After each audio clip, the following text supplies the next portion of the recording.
दुनिया में टेक्नोलॉजी की तरक्की ने ये मुमकिन कर दिया है कि दुनिया के एक कोने से दूसरे कोने तक आप नॉन स्टॉप प्रवास कर सकते हैं। जदीद तैयारे इस काबिलियत के साथ दुनिया के एक कोने से दूसरे कोने, एक बरे आज़म से दूसरे बरे आज़म, बल्कि तीसरे बरे आज़म तक कनेक्टिविटी प्रोवाइड करते हैं। रोज़ाना की बुनियाद पर ऐसी परवाज़ें आप देखते हैं जो कि दूर दराज फासलों को समेटती हुई नज़र आती हैं। पाकिस्तान एविएशन पर खुश आमदीद। मैं हूँ ताहिर इमरान। आपका बहुत शुक्रिया, आपने पाकिस्तान एविएशन को ज्वाइन किया। आज हम बात करेंगे दुनिया के 10 लॉन्गेस्ट, जो तवील तरीन जो रूट्स हैं उनकी। लेकिन उससे पहले हम थोड़ा सा हिस्ट्री पे नज़र डालते हैं। एक ज़माना था जब हवाबाजी नई नई शुरू हुई थी, तो एक कैंगरू रूट के नाम से एक रूट होता था जो कि बरतानिया से शुरू होता था। क्योंकि सारी बात है, बरतानिया की कॉलोनीज जो थी वो कनाडा, ऑस्ट्रेलिया और हांगकॉन्ग और ये सारे इलाके जो थे वो एक ज़माने में इंडिया, पाकिस्तान, जो क्या कह सकते हैं ना, ब्रिटिश एम्पायर का हिस्सा थे। तो ब्रिटिश एम्पायर का ज़ाहिरी बात एक बहुत बड़ा इंटरेस्ट था कि वो कनेक्टिविटी को इम्प्रूव करे। डाक जाती थी, ख़तों किताबत होती थी, लोग आते जाते थे, सरकारी अफसर मूव करते थे इंडिया से पाकिस्तान। वो ज़माने में डी हैविलैंड 86 एक जहाज़ होता था, उसके साथ उन्होंने फ़्लाइट प्रवास करना शुरू की, जहाँ से आगे फिर इंपीरियल एयरवेज जो कि ब्रिटिश एयरलाइन थी, उससे लंदन की फ़्लाइट जो कनेक्ट की जाती थी। उस ज़माने में हीथ्रो एयरपोर्ट नहीं होता था, क्रॉयडन में एक एयरपोर्ट होता था जहाँ से ये परवाज़ें चलती थी। तो जो लंदन टू ब्रिस्बेन सर्विस जो थी वो 13 अप्रैल 1935 को शुरू हुई थी। उस ज़माने में इसका जो टिकट था वो 195 पाउंड था, जो कि आज के तकरीबन 19,000 डॉलर्स के करीब है। और ये फ़्लाइट जो थी वो तकरीबन 12.5 दिन लेती थी लंदन से वहाँ पहुँचने के लिए। अच्छा, ये जो कॉन्टस का ये जो पहला 1935 वाला एक्सपेरिमेंट था, ये मल्टीपल एयरलाइंस मिलकर चलाती थी। फिर इवेंचुअली कॉन्टस ने ये पूरा का पूरा रूट उठाया और कॉन्टस ने फ्लाई करना शुरू किया, जो कि बुनियादी तौर पर 29 अफराद लेकर लॉकहीड कॉन्स्टलेशन जो जहाज़ था, लॉकहीड कॉन्स्टलेशन जो जहाज़ था वो लेके 1 दिसंबर 1947 को ये फ़्लाइट जो है वो 11 क्रू होते थे, 29 पैसेंजर होते थे, सिडनी से लंदन के लिए रवाना हुई। Darwin, Singapore, Calcutta, Karachi, Cairo, Tripoli, Libya के अंदर, जहाँ पे पैसेंजर रात रुके, ट्रिपोली, और ट्रिपोली से फिर बुनियादी तौर पे आगे जाती थी। अच्छा, इसमें सिंगापुर के अंदर और कायरो में मुसाफिर जो है वो ओवरनाइट स्टे करते थे। आज अगर हम दुनिया की जो तवील तरीन फ्लाइट्स हैं उनको हम देखें तो वो सिंगापुर एयरवेज की है। सिंगापुर की बहुत अहमियत है, एक बड़ी इंपॉर्टेंट जगह पे है। तो सिंगापुर एयरलाइंस की फ़्लाइट SQ23 जो है 23 न्यूयॉर्क JFK से सिंगापुर के लिए फ़्लाइट है। ये बुनियादी तौर पर 15,349 किलोमीटर, जो कि तकरीबन 8,288 नॉटिकल माइल्स का फ़्लाइट है। और ये आजकल जो है वो जदीद तरीन जो जहाज़ है, Airbus A350-900 ultra long range जो जहाज़ है एयरबस का, उसके ज़रिए सिंगापुर एयरवेज ऑपरेट करती है। दुनिया की सबसे तवील तरीन फ़्लाइट है। नवंबर 2020 से ये फ़्लाइट जो है वो दुनिया की सबसे तवील तरीन फ़्लाइट है, और ये तकरीबन 18 घंटे 50 मिनट जो है वो फ़्लाइट लेती है, यानी कि सिंगापुर से न्यूयॉर्क तक पहुंचने में। तो दुनिया की दूसरी तवील तरीन फ़्लाइट है, वो भी इसी रूट पर न्यूयॉर्क में दूसरे एयरपोर्ट पर जाती है, वो भी सिंगापुर एयरवेज की है। SQ21 जो फ्लाइट है, न्यूयॉर्क, जो न्यूयॉर्क का दूसरा एयरपोर्ट है न्यूयॉर्क, वहाँ से सिंगापुर के लिए इसका फासला जो है वो 15,344 किलोमीटर है, जो 8,285 नॉटिकल माइल के हिसाब से बनता है। और ये फ़्लाइट भी A350-900 अल्ट्रा लॉन्ग रेंज जो जहाज़ है एयरबस का, वो उसके साथ ऑपरेट करती है। तो ये तकरीबन 5 किलोमीटर कम फासला है न्यूयॉर्क JFK एयरपोर्ट से, और इसको तकरीबन मार्च 2022 से सिंगापुर एयरलाइन फ़्लाइट ऑपरेट कर रही है। और ये 15,344 किलोमीटर फासला मैंने बताया था, 18 घंटे 45 मिनट, तकरीबन 19 घंटे का फासला है डिपेंडिंग ऑन, लेकिन आजकल जो एवरेज टाइम है वो इतना ही तकरीबन ले रही है। अच्छा, तीसरे नंबर पे जो तवील तरीन फ़्लाइट जो है, सबसे ज़्यादा फ़्लाइट जो टाइम लेती है, वो पर्थ से लंदन हीथ्रो की फ़्लाइट है। ये कॉन्टस की फ़्लाइट है। कॉन्टस ने बुनियादी तौर पे रिजरेक्ट करने की कोशिश की, इसको कहते हैं इस प्रोजेक्ट को। इसका फासला तकरीबन 14,499 किलोमीटर है, जो कि 7,829 नॉटिकल माइल बनता है। ये जो कॉन्टस है वो बोइंग 787 यानी ड्रीम लाइनर 9 के साथ ऑपरेट करती है, 787-9 के साथ ऑपरेट करती है। ये थर्ड लॉन्गेस्ट फ्लाइट है, और ये QF9 इसका कोड है। तो QF9 जो है वो तकरीबन 14,500 किलोमीटर के है, और इसका शेड्यूल जो ड्यूरेशन है वो 17 घंटे 25 मिनट के करीब है, यानी 17.5 घंटे की फ़्लाइट है ये तकरीबन।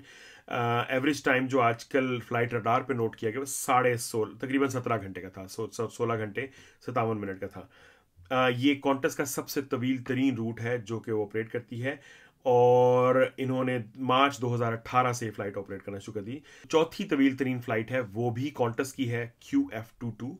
ये फोर्ट वर्थ डैलस जो है अमेरिका का शहर है वहाँ के लिए जाती है मेलबर्न से। अब ये जो टोटल डिस्टेंस है इसका वो 14,472 किलोमीटर है। 7,814 यानी 7,814 नॉटिकल माइल बनते हैं।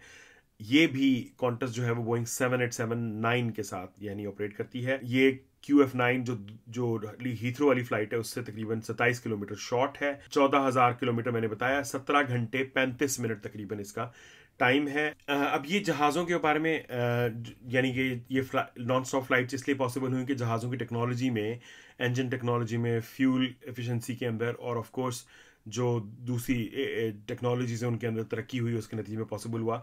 तो जो पहला जहाज़ जिसने इतनी तवील फ़्लाइट जो है वो सबसे पहले की थी वो बोइंग 777-200 LR था, लॉन्ग रेंज। ये PIA को डिलीवर हुआ था जहाज़। PIA के पास अभी भी है, इसकी रजिस्ट्रेशन है APBGY यानी कि ब्रावो गोल्फ यंकी। अभी भी PIA जो है वो बुनियादी तौर पे बोइंग 777-200 LRs के साथ अपनी इस्लामाबाद, लाहौर टू टोरंटो की जो है फ़्लाइट्स वो ऑपरेट करता है। अच्छा, ये हो गया हमारा जो क्या कहते हैं टेक्नोलॉजी के बारे में। अब जो पांचवी लॉन्गेस्ट फ्लाइट है वो एयर न्यूजीलैंड की NZ1 है, जो New York John F Kennedy airport से ऑकलैंड के लिए या ऑकलैंड से JFK के लिए जाती है। इसका जो ग्रेट सर्कल डिस्टेंस है जो यानी कि पूरा जो डिस्टेंस है वो 14,207 किलोमीटर है, जो तकरीबन 7,671 नॉटिकल माइल का फासला बनता है। एयर न्यूजीलैंड ये बोइंग 7879 के साथ ऑपरेट करती है, जो कि कॉन्टस भी यही करती है। छठे नंबर पे जो है वो एमिरेट्स की EK449 परवाज है, जो कि ऑकलैंड और दुबई के दरमियान में होती है, दुबई से ऑकलैंड जाती है। इसका फासला जो है वो 14,200 किलोमीटर है, जो कि 7,667 नॉटिकल माइल बनता है। एमिरेट्स इसके लिए एयरबस A380-800 जहाज इस्तेमाल करती है, जो कि A380 की सबसे लॉन्गेस्ट फ्लाइट है, एमिरेट्स की भी सबसे लॉन्गेस्ट फ्लाइट है, और इसके लिए जो परवाज है वो तकरीबन 17 घंटे 25 मिनट के लगभग जो है वो परवाज जो है वो फिजा में रहती है। It's very long flight for Emirates and A380। आगे चल के सिंगापुर एयरलाइन की जो है वो 7वें नंबर पे लॉन्गेस्ट फ्लाइट जो है दुनिया की, वो भी सिंगापुर एयरलाइंस की है। That is SQ35 and SQ37। ये दो फ्लाइट्स हैं जो कि लॉस एंजलिस और सिंगापुर के दरमियान परवाज करती हैं। जो टोटल डिस्टेंस है वो 14,114 किलोमीटर का है, और जो 7,621 नॉटिकल माइल बनता है। इसके लिए भी सिंगापुर एयरलाइन बाकियों की तरह अपना जो क्या कहते हैं फ्लैगशिप लॉन्ग रेंज जहाज़ है A350-900 ultra long range ULR इस्तेमाल करती है। जो दोनों फ्लाइट्स हैं वो ट्वाइस डेली यानी दिन में 2 दफ़ा ये फ्लाई करती सिंगापुर लॉस एंजलिस, दोनों फ्लाइट्स ऑपरेट करती हैं। ये तकरीबन 16 घंटे 30 मिनट यानी 16.5 घंटे फ़ज़ा में परवाज रहती है, which makes it the 7th longest flight. अच्छा, उसके बाद 8वें नंबर पे हमारे हमसाया मुल्क की एयर इंडिया की फ़्लाइट है, जो सैन फ्रांसिस्को और बेंगलोर के दरमियान में, Bengaluru to San Francisco Air India 176 परवाज का नाम है। ये बेंगलुरु से सैन फ्रांसिस्को जाती है। टोटल डिस्टेंस जो है वो 14,000 किलोमीटर का है, 7,562 नॉटिकल माइल जो फासला बनता है। एयरक्राफ्ट वेरी इंटरेस्टिंगली PIA की तरह एयर इंडिया भी बोइंग 777-232 LR इस्तेमाल करती है, यानी बोइंग 777-200 LR जहाज़ यूज़ करती है। अच्छा, ये काफ़ी जो है वो तकरीबन 17 घंटे 20 मिनट ये परवाज जो है वो फ्लाइट में, यानी कि ये इसके ऊपर टाइम लगता है उसको। अच्छा जी, 9वें नंबर पर कॉन्टस की QF8 है फ्लाइट, जो Dallas Fort Worth to Sydney के दरमियान में ऑपरेट करती है। अच्छा, डैलस और फोर्ट वर्थ के लिए जो दूसरी परवाज है जो मेलबर्न से, वो भी लॉन्गेस्ट फ्लाइट है, तो ये थोड़ी सी कम उससे तवील फासले की है। इसका टोटल डिस्टेंस जो है वो 13,804 किलोमीटर है, जो 7,453 नॉटिकल माइल बनता है। एयरक्राफ्ट ऑफ कोर्स ड्रीमलाइनर इस्तेमाल करती है, 7879 इस्तेमाल करती है कॉन्टस। इस परवास के लिए जो फ्लाइट जो जहाज़ है वो तकरीबन 16 घंटे 44 मिनट फ़िज़ा में रहता है। It's a very long flight for Qantas. तो इस वक्त 3 लॉन्गेस्ट फ्लाइट्स जो हैं वो सिंगापुर एयरलाइंस की 4 कर लेते हैं तकरीबन, जबकि 3 जो हैं वो कॉन्टस की हैं। 10वें नंबर पे जो लॉन्गेस्ट फ्लाइट है दुनिया की, वो फिलिपीन एयरलाइंस की PR-127 है, जो न्यूयॉर्क से मनीला के लिए आती है, JFK टू मनीला। इसका सर्कल डिस्टेंस जो है वो टोटल 13,712 किलोमीटर है। 7,404 नॉटिकल माइल इसका डिस्टेंस है। जबकि एयरक्राफ्ट जो है वो इसके लिए 2 टाइप्स इस्तेमाल करती है, which is very interesting. Philippine airlines Airbus और बोइंग दोनों की कस्टमर है, तो वो A350-900 और बोइंग 777-300 एक्सटेंडेड रेंज जो है वो इस्तेमाल करती है। तो ये एयरलाइन जो है वो तकरीबन ये फिलीपींस एयरलाइंस की सबसे लॉन्गेस्ट फ्लाइट है।